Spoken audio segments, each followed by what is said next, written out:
everyone out there in podcast land. I'm Dr. Richard Madow, co-founder of the Madow Center for Dental Practice Success. And welcome to this week's episode of the Dental Practice Fixers podcast. So, what would you do if you're presenting treatment to a patient and they say to you, have you ever done this before? And you really haven't done it before. Wow, that's a tough one. You certainly can't lie. But what do? How do you get out of that? Well, maybe the key is never to get into that situation in the first place. And we're going to be talking about that. We've got a great email from a Dental Practice Fixers podcast listener today, and I cannot wait to get to it. So we're going to do that. And of course, as always, some mystery shopper calls. We've got 3 mystery shopper calls this week, all with the same question. How much is a crown? Now that should be a slam dunk. You should be able to get that patient off the phone and into your chair right away. Let's see if any of these 3 practices were able to do that. So again, welcome to the Dental Practice Fixers podcast. Maybe you're listening on Apple Podcasts or Spotify or Stitcher. Maybe you're even watching the video on YouTube. But whatever you're doing, please, if you're on YouTube, hit subscribe, or if you're on any of the other podcasting services, subscribe to it, leave some comments, tell your friends. That helps us grow the Dental Practice Fixers podcast so we can keep going and going and going. And we really do appreciate your listenership and your viewership. Before we get to this great email, I just want to let you know also, if you are any kind of regular listener to the Dental Practice Fixers, you know that we love saving money every single month at the Madow Center by using Fat Merchant for our credit card processing. And we've talked to hundreds, if not thousands, of dental practices about this, and we get such great response. People save money every single month when they use Fat Merchant for their credit card processing. Why? Because they don't charge an overage percentage. They just charge a low monthly steady fee. You know what your processing fees are going to be every single month when you work with Fat Merchant. So just find out more.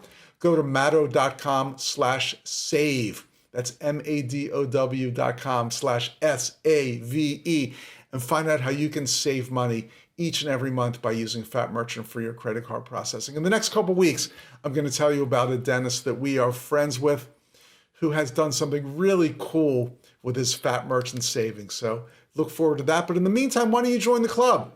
Go to madow.com/save. Okay, we had a ton of great listener responses and emails and questions within the last few weeks. I'm not sure why. All of a sudden, everybody's sitting up and paying attention and writing in. And you can do the same. Just send an email to info@madow.com, info@madow.com. So a couple weeks ago, I did a course for the Dental Studies Institute of New Jersey. Now, these days, of course, we used to have a pretty robust travel schedule, speaking schedule. It's all virtual these days, which has its ups and downs.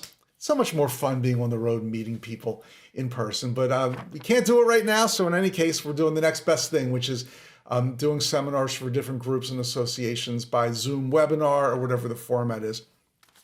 And we did one last week for the Dental Studies Institute of New Jersey. And it was called The Dirty Dozen, How to Answer the 12 Most Difficult Questions That Patients Ask. We had a really nice group on there and got this email from somebody after the course. And I'm going to read it to you. I'm going to keep her name secret. I'm just not sure if it would be a good idea to give her name. Anyway, as I said, gotten tons of correspondence, but I really like this one. I'm not sure I have a great answer. We'll find out what happens. Maybe you can weigh in with your answers as well. But this says, "Hi, Dr. Madow. I'm Dr. E. I joined your webinar last week. Wonderful course, by the way." Oh, well, thank you.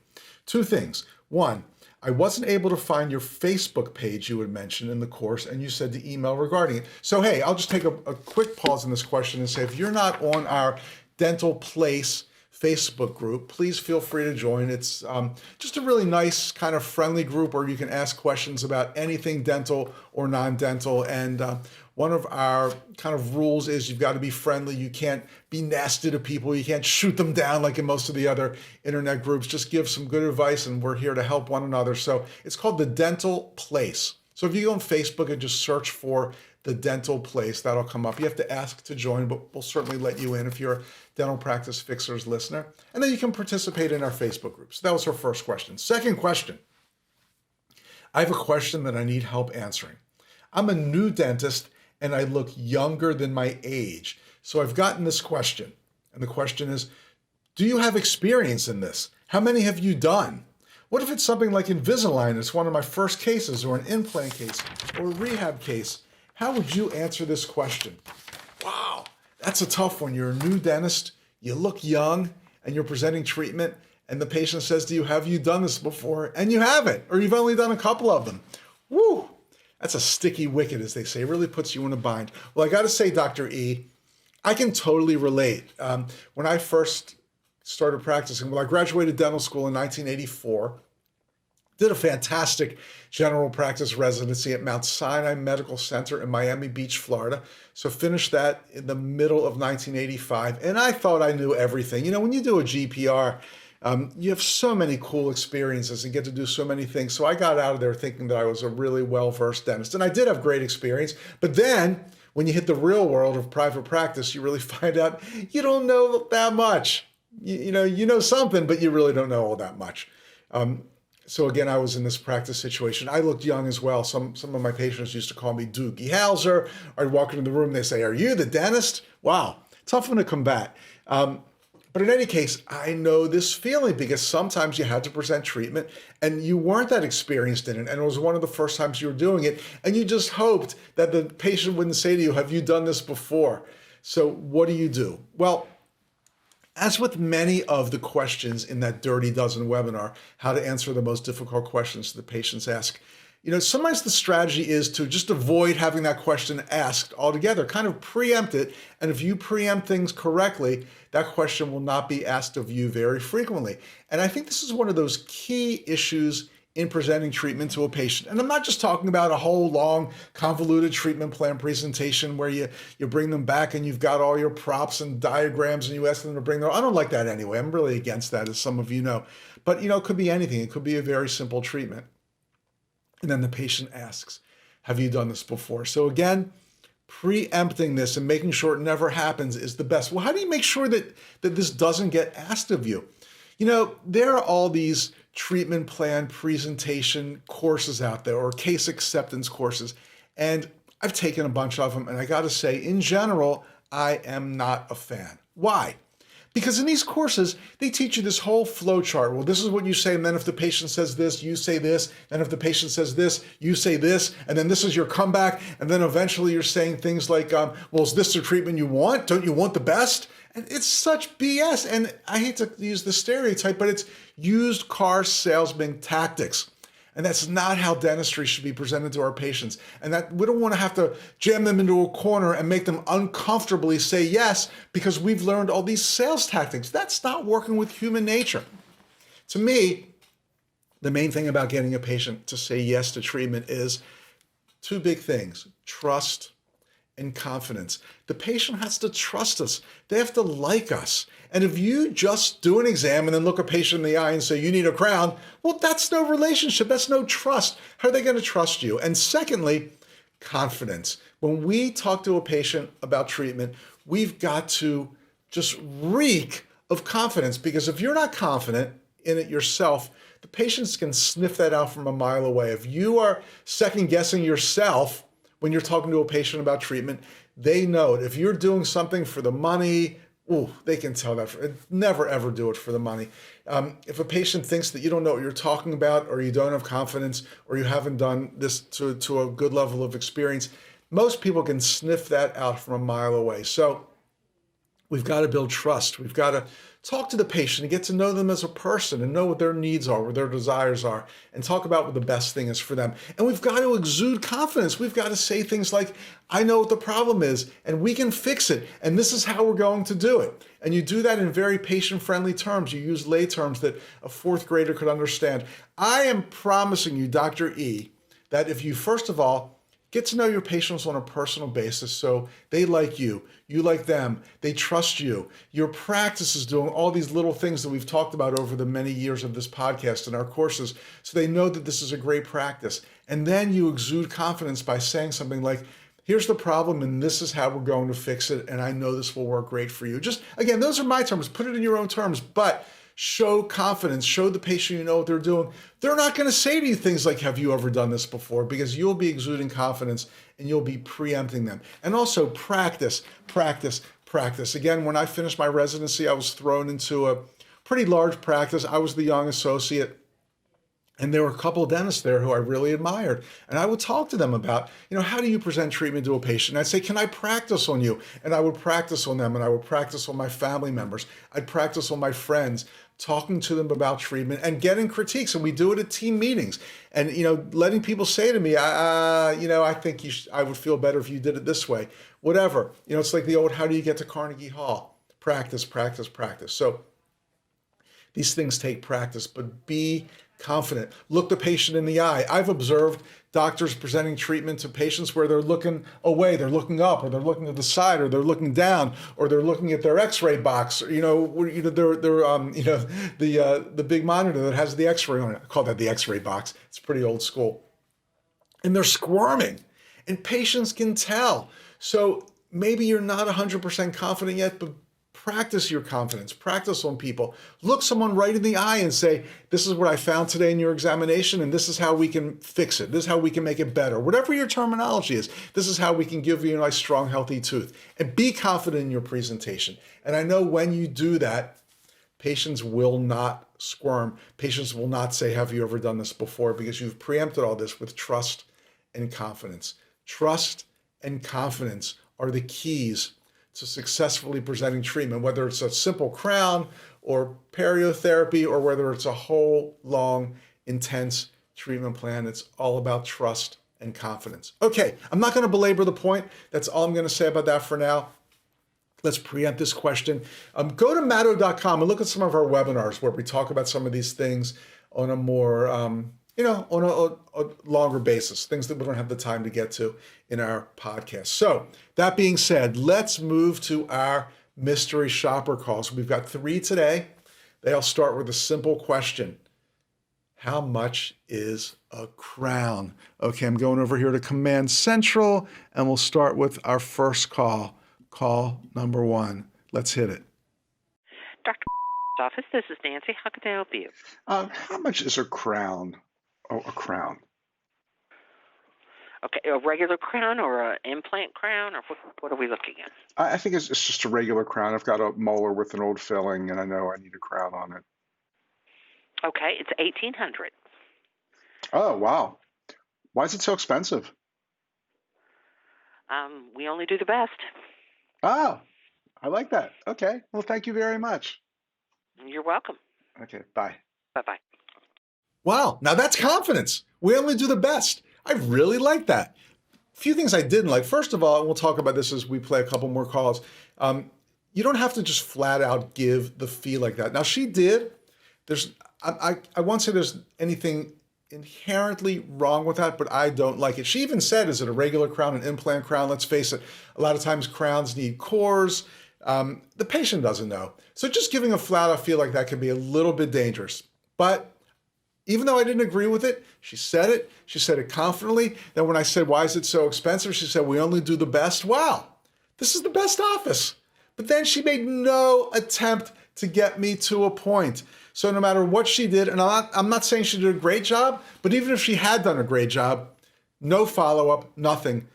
Didn't even try to get the appointment, didn't ask me my name, my contact information, 0, 0, 0. This person who apparently wanted a crown and called this office out of all the offices in their area is now lost and gone forever, nothing. This practice probably spent some significant time and money and effort to get their phone to ring, whether it's marketing, referrals, whatever it is. It took some effort to get the phone to ring, and then she just let me go, and I will never call again, and she can never contact me again.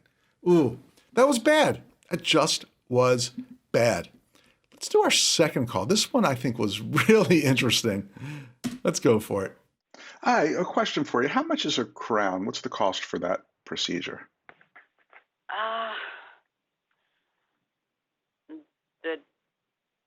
So do you have a crown appointment? I can look at that and see how much it would cost, or are you just randomly want to know a price? Well, randomly. I mean, I have a back molar, and my dentist told me it needed a crown. That was a few months ago, and I don't think I'm going to go back to that office, so I'm just kind of checking out how much it would be. Okay, give me a moment, okay? I'm just going to check it a little. Mm-hmm. There's a lot of pausing on this call, as you'll see. A lot of pausing and tapping and checking things. Man, she bangs that keyboard. And is it because it's a self-pay? Would you pay out of pocket? Because what your insurance picks up also matters. So is it with or without insurance? I'm pretty sure I have dental insurance. I couldn't give you any more details than that. But so you're saying that the price of the crown is different depending on whether I have insurance or not? Absolutely. So it depends on how much your insurance, how much of it will pick up, and how much will be out of pocket.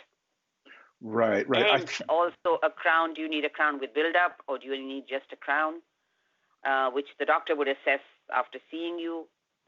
Wow, this is very complicated. Oh, yes. A crown is like a crown with build-up. Usually follows a root canal, but if not, then it would be just a crown. But I don't know if that is a determination that the doctor would make. Right. I know I didn't have a root canal, if that's any help. Well, let's just say I don't have insurance and it's just a normal crown. Okay.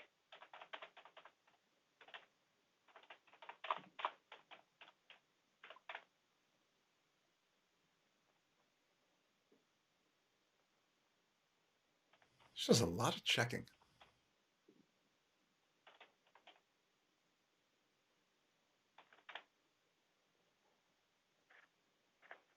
I think it would have hung up by now, but we'll give her a shot to come back. So what the doctor does is usually gives a little bit of a discount if you do not have insurance. And with that, it would cost about $1,200-ish. I say ish because there are so many variables, but that should be a ballpark figure.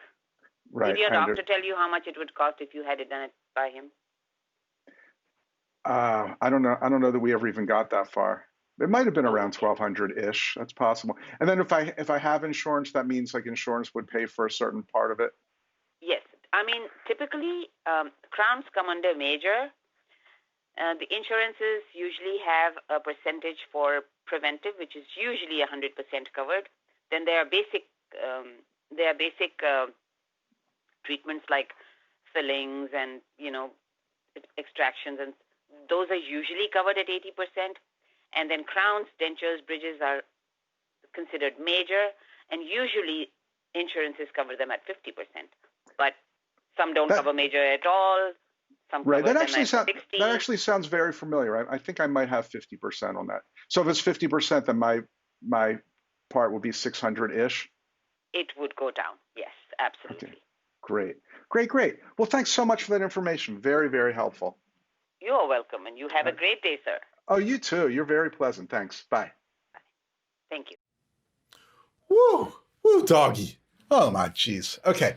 First of all, you couldn't say she wasn't nice. She was very nice. She was very pleasant. She was really trying hard to give me information, but wow.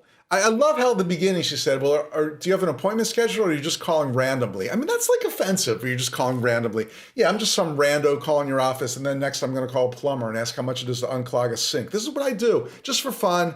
I'm just calling your office just for fun. And then she went to the insurance versus self-pay thing and admitted that they charge a different fee for patients who don't have insurance. So, some people might see this as controversial. Some people would say this is insurance fraud. I'm not sure I would have gone there on the phone or done that in my practice to begin with. But so she kind of admitted they do that.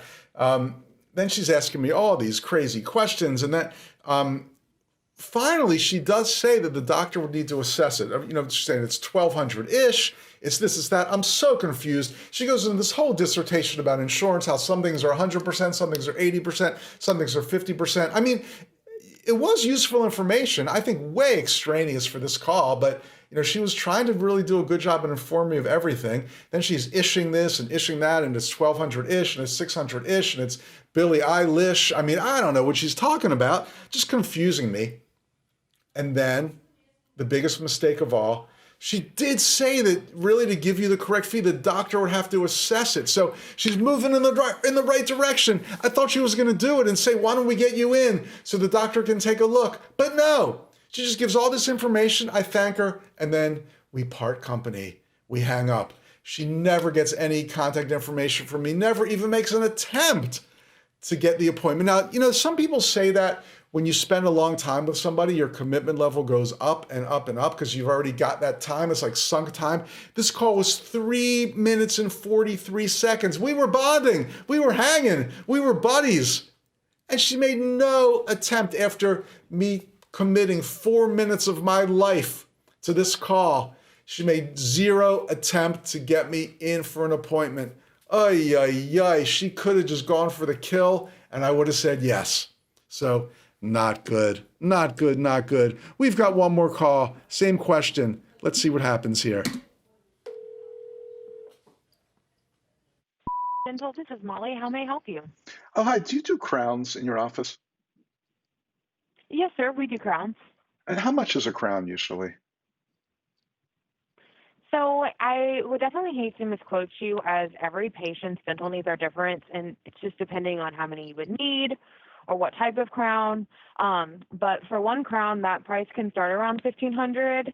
But like I said, I would hate to misquote you. It's hard to give an exact price without getting you in for an exam. I understand. Well, thank you so much for that information. Yeah, you're very welcome. All right, thanks. Bye. Wow. Again, super nice, super pleasant. I liked where she was going. I don't think she even needed to mention the fee. I mean, she said she did a lot of things right. I don't want to misquote you. It's hard to give a fee or a price without really getting in there and doing the exam because everybody's, teeth are different, every situation or whatever. I'm kind of paraphrasing, but she was moving in the right direction. Like, it's instead of giving you a fee, since it can be so variable, let's get you in for the exam. That was perfect. Now, I would have even said a free consult or a look-see or whatever. So boom, she's moving in the right direction and then cuts me off cold. Okay, thank you, bye. She knows that I need to come in for an exam, but she never offers me the opportunity. Woo! Wow. Let's learn from this. If somebody calls with a question, tell them a little bit, and it can be, there are different situations, and I'd hate to give you the wrong fee. The best thing to do is let's get you in for an examination or even a free consult. You can meet the doctor, see where our office is, and that way we can tell you the exact fee and we'll all be happy. Can you come in today at 2:30? We'd be glad to see you then. If that's not convenient, we have tomorrow at 11 a.m. Which works best for you? Why aren't we doing this? I don't want to scream, so I'm just going to say that let's say that's it for today. I hope we learned. I hope we loved. This is Dr. Richard Madow, co-founder of the Madow Center for Dental Practice Success. Thanks for being on the Dental Practice Fixers podcast, for listening, for viewing, whatever it is you did. Remember a couple of things. Go to madow.com/save to see how you can save money every single month on your credit card processing. Hey, if you want to find out what's going on in your practice and really take a deep dive into your data, we can do that for you. It's no charge. Just go to madow.com/snapshot. madow.com/snapshot. Give us a like, give us a thumbs up, a comment, a subscription, and tell your friends about the Dental Practice Fixers podcast. That's going to be it. I will see you next week. Thanks so much for being with us today.